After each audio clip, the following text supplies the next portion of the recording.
Hi everyone, I'm Dale Smith, aka Journo Dale. I'm back, and we're here to talk about some Canadian politics.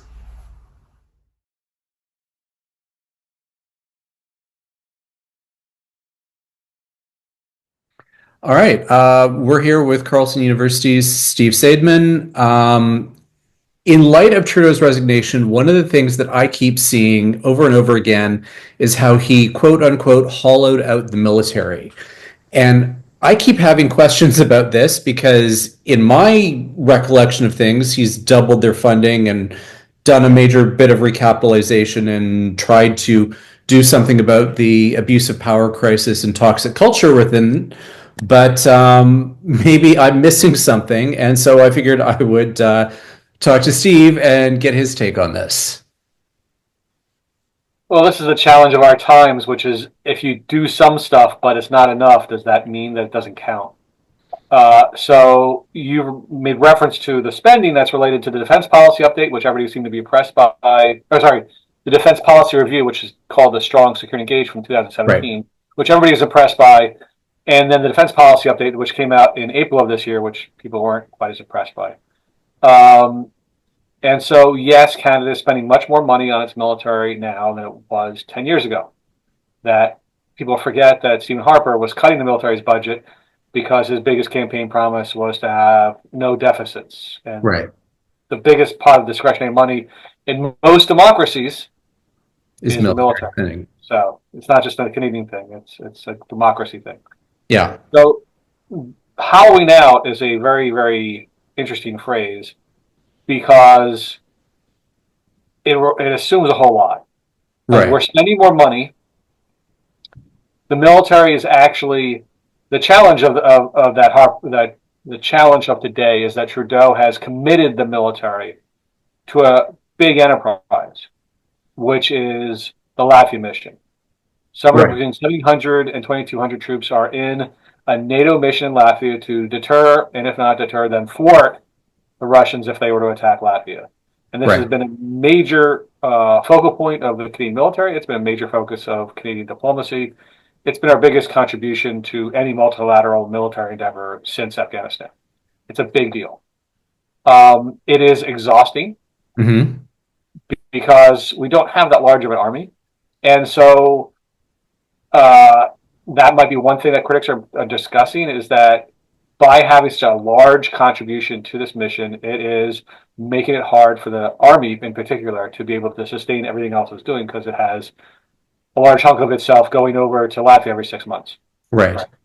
So that's one problem. The second problem that people might be pointing to is that Trudeau has given a fair amount of ammunition to Ukraine and also equipment, but mostly the ammunition, which means that we can't Yeah. practice. When people talk about hollowing out a force, they usually talk about the numbers are mostly the same, but they're lacking in readiness. And it is true the military faces a readiness crisis. Um, we've spent far more on ships and planes and those kinds of things and less on readiness. But there's been efforts to do that.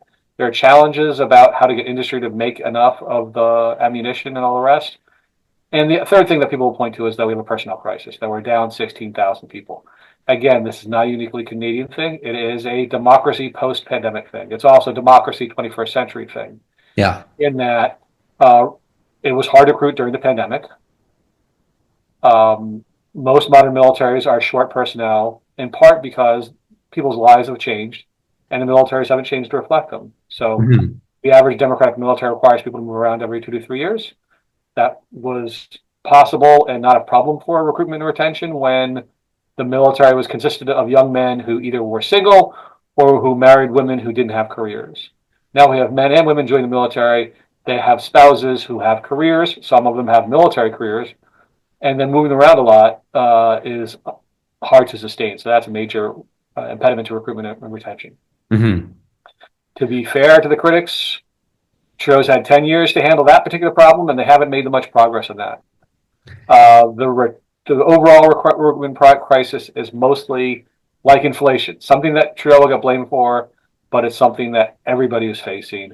Countries varied in how well they handle that or are handling the retention and recruitment problem. I think this government probably did a far better job handling inflation than handling the military on this score.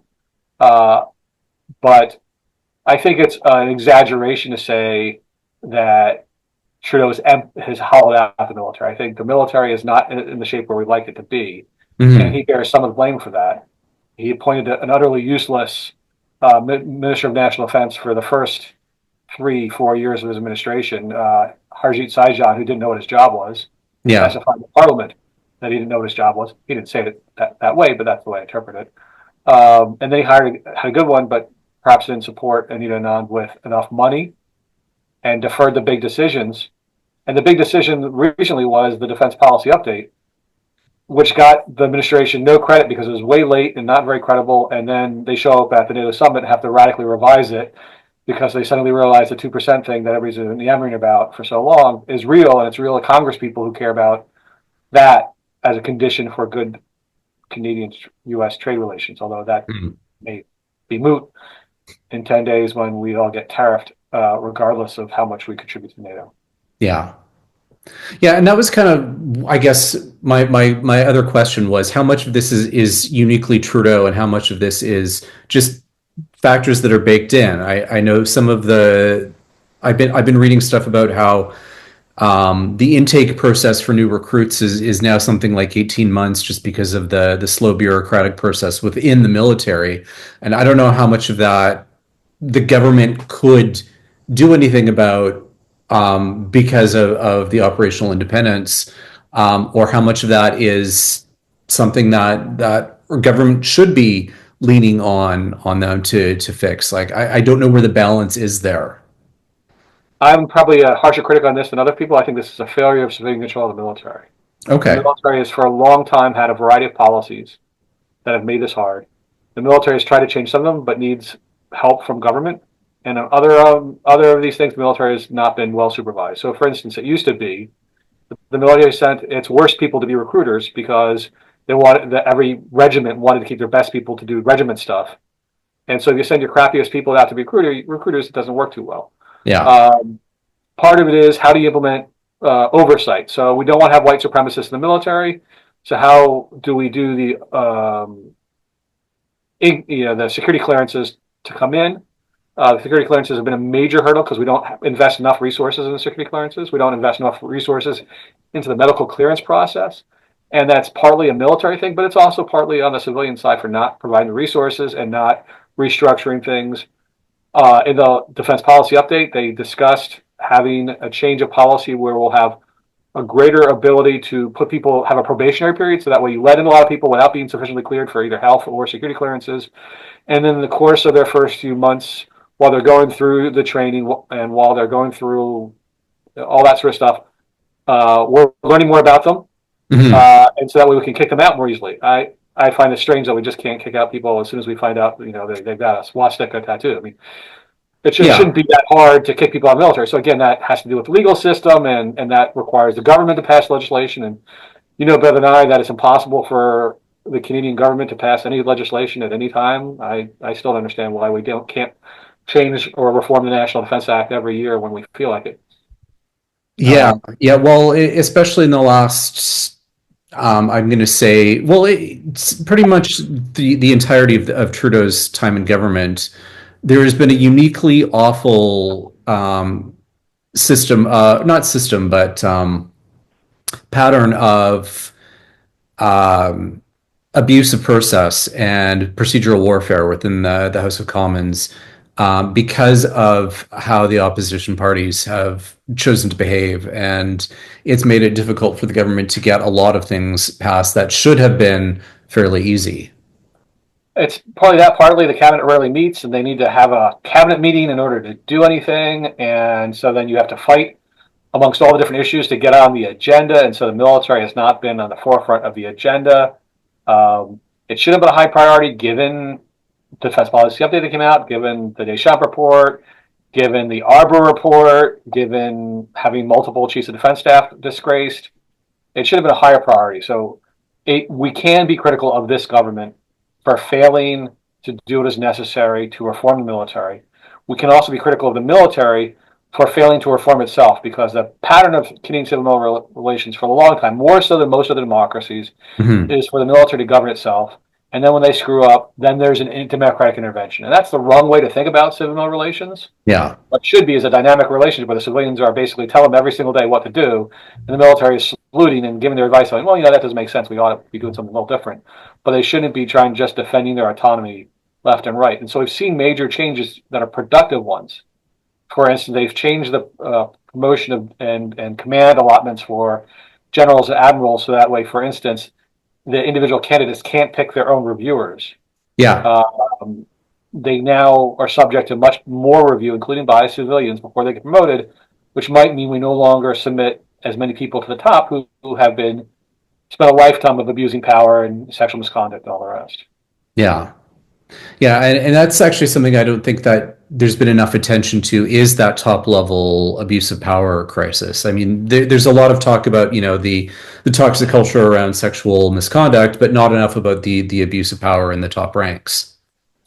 Oh, absolutely. I mean, the things go hand in hand. Sexual misconduct is a symptom of the abuse of power. That it's one of the ways in which they abuse power. We don't hear about the other stuff quite so clearly, but these largely men have learned over the course of time that they are immune, and so therefore they use their power capriciously. And that's not good for recruitment. It's not good for retention, and it's not good for readiness. That's right. They're going back to, are you ready to fight? Well, maybe you're not ready to fight if you've been, abusing your people. Yeah. All right. Well, that helps me put some of these comments into context. Yeah. I mean, I had sort of wondered how much of this is just kind of one of those political truisms that reverberate around Ottawa. Just like in the Department of Finance, it's 1995 and will always be 1995. And how much of that is just the Defense Department being psychologically stuck in the quote unquote decade of darkness, and the pundit class never moving past it. But it's good to know that there are particular issues that do need to be addressed as well in there. Absolutely. I mean, one of the challenges with the defense policy update that came out last spring was it had $8 billion of new spending, but a lot of it was backloaded. It was supposed to help with the recruitment crisis, but some of it was on housing and daycare for our soldiers, our sailors, our aviators. But it was backloaded. It's like, put it up front. And so one of the big criticisms we can have of the Trudeau government is they betrayed themselves, which is they realized that they would get called out for inflation. The Conservatives were blaming it on their overspending, which was not what was causing it. Again, everybody faced inflation. It's all pandemic and all Russian invasion of Ukraine related. But every democracy is facing it. Every incumbent is getting painted with his inflation stuff. And so they chose to make some significant budget cuts, not ones that would actually really reduce the deficit that much, but show they're doing something, but bit hard into the military. And so while they're trying to get to 2%, they're cutting their budget, which doesn't make any sense. And it was cutting, where it gets cut are things like travel, professional military education, which means training, infrastructure, maintenance. Those are things that add up. And then when you get new money, you end up spending on a big new ship or a plane, but it ends up not going to making sure the bases are places where people want to live. Yeah. Are making sure that people are getting paid what they need in order to stay in the military. All those things, that the food's good, that the basic equipment that doesn't get attention is good. They've procured a fair amount of stuff that's quite successful, quite good, but we end up focusing on the big projects, but that's not what affects often the soldiers. Like, again, nobody was counting how many shells we had as being like, this is what we need for the 21st century. But it turns out the Ukraine wars taught us a whole lot about how does modern war get fought. And it's very intense. You use up things at a tremendous rate. We need now to make that ammunition, for instance. All right. I think there's going to be a lot of really interesting lessons to be learned out of Ukraine in terms of how modern wars are fought. I'm very curious to see how that plays out in future defense updates, particularly around things like drone warfare and so on. Before I let you go, I just did want to briefly touch on the topic on everyone's minds, being the Trump threats against fellow NATO members. Particularly, yes, this is gangsterism, but I guess I'm just wondering how, as NATO, we should just be, I guess, thinking about how we respond to some of these things? Well, the first thing to keep in mind is that when there's a dispute within NATO, NATO can't do anything about it because NATO operates by consensus. Yeah. And so if the United States decides to be super obnoxious to its members, people can't use NATO against that because NATO can't make a decision because the United States would veto or block consensus on anything. So people have to remember way back in the 1970s that Greece and Turkey were essentially at war and NATO didn't do anything about it, partly because they didn't, the politics of it were hard because they didn't want to alienate either side as both were needed to contain the Soviet Union. But part of it was that either Greece or Turkey would block anything that would be decided, which is one reason why it's hard to kick out members who don't do what they're supposed to do. Like Hungary should have been kicked out for being the autocratic regime it is now, and being sort of a Russian stooge within the alliance. But we can't do that because Hungary would veto it, and some countries that think they might become Hungary someday would block it as well. So the first thing about all this is NATO can't do anything about it. Second thing is this is awful for NATO because NATO is about the commitment for each country to defend the rest.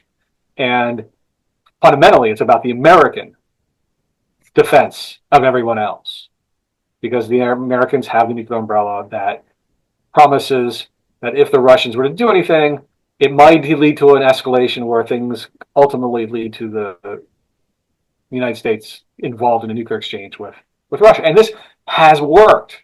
That is not only did the Soviets never attack the West during the Cold War, but in the past 2 years, the Russians have engaged in all kinds of hybrid kinds of stuff, but they haven't engaged in conventional war against NATO for a very simple reason, is that it would then give permission for NATO to both use its superior conventional capabilities and might risk the escalation of nuclear war.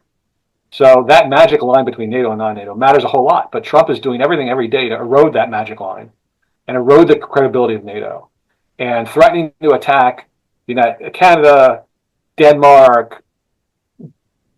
This is awful. It's unnecessary. It's awful. It's counterproductive. And I've taken it to be most profane about it because this is the lunacy of a depraved mind. Yeah. Canada is not becoming the 51st state. It's not becoming the 51st through 60 states. Denmark is not going to give away Greenland. It's not going to sell Greenland. It's going to keep Greenland. There are people in Greenland who might want to become independent, but they don't want to become Americans. Yeah. Just like 90% of Canadians don't become Americans. So my interesting question for you and for all the political operatives in Canada is this. If Pierre Poilievre doesn't get aggressive about pushing back on this Trump stuff, will he put at risk his expected landslide? Will he alienate Canadians by not defending our sovereignty against Donald Trump? That is a very good question, and the thing I've been saying is that we can't rule out that Poilievre may yet defeat himself before. Well, there's that old phrase. His two predecessors defeated themselves. They might make it three. Snatching victory from defeat from the jaws of victory. I mean, this is, forget inflation for a second. This is going to be the thing that may dominate our conversation from now until April or May, whenever the election is. Yeah. That or later. Poilievre is seen as being too submissive to Trump or refusing to talk about it. I mean, to be fair, I think the whole idea of the 51st state is just dumb bullshit that we should be ignoring to a large degree.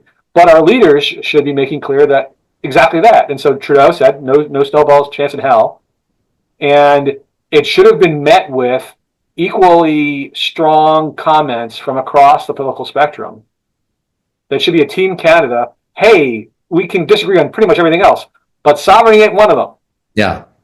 And so, we've been talking about the threat to sovereignty for so long, about the fake threats to the Arctic.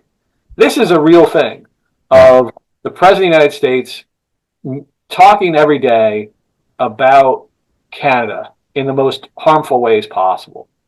I'm glad to see that the government is preparing a list of tariffs to hit the United States. If the United States hits us with tariffs, I'd also like to see Canada perhaps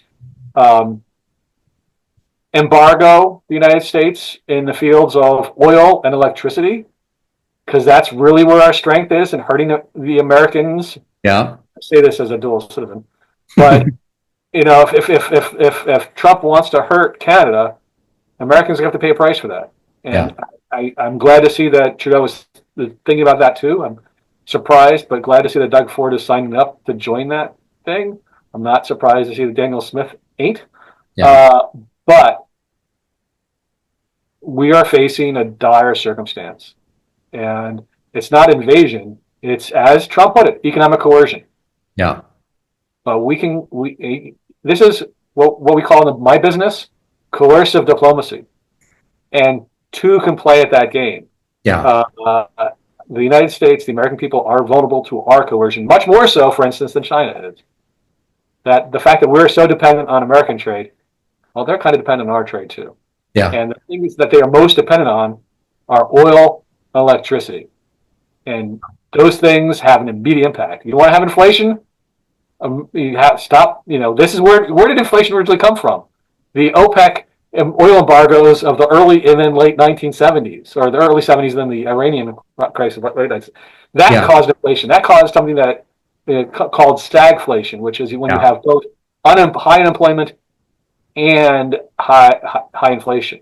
Yeah. And if the Americans thought they had inflation this past year, which they didn't, imagine a huge oil crisis caused by the Canadians.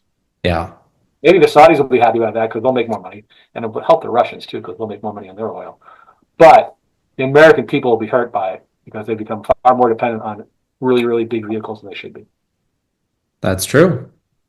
All right. Well, thank you so much for taking the time to do this. We'll do it again in the future, and talk soon.